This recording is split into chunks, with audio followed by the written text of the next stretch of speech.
has no shortage of questionable contributors. You got another one. He's got a Sunday show or a weekend show. Brian Stelter.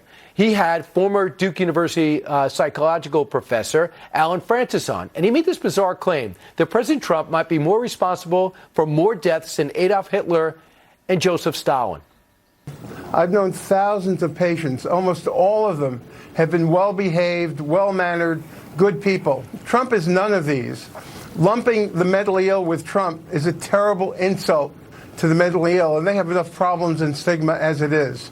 Trump is as destructive a person in this century as Hitler, Stalin, and Mao were in the last century. He may be responsible for many more million deaths than they were. Is that unbelievable? Stelter sat there, did nothing to interrupt Francis's bizarre rant. He later said he failed to do so because of technical difficulties. Dan Bongino has no technical difficulties. He shows up without a tie every time he's asked. And he was an NYPD officer, worked for the Secret Service, and he now joins us again.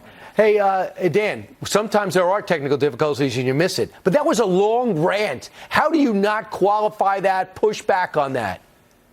Brian, listen, man, you've been doing this a long time. You don't really believe that, right? Just to be clear, that was not a technical difficulty. You know how I know it? I haven't been doing this as long as you, but it's been 8 years I've been doing media.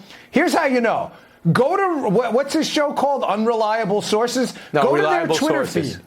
No, I think, I call it they can call it Reliable Sources. That's one of the great mysteries of our time, how his show got the title Reliable Sources. I'm going to call it Unreliable Sources, right? Go to their Twitter feed, and you'll see they promoted the clip.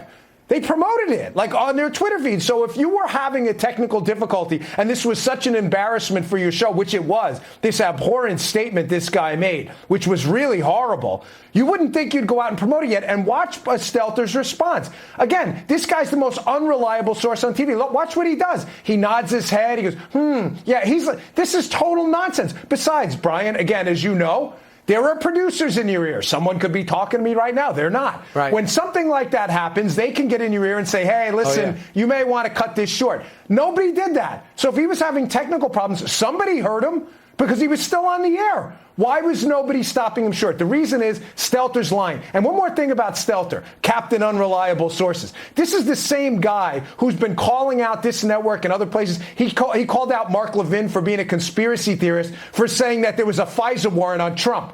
He never apologized for that, Stelter, either. This guy's the lead conspiracy theorist out there, and I'm getting tired of this guy.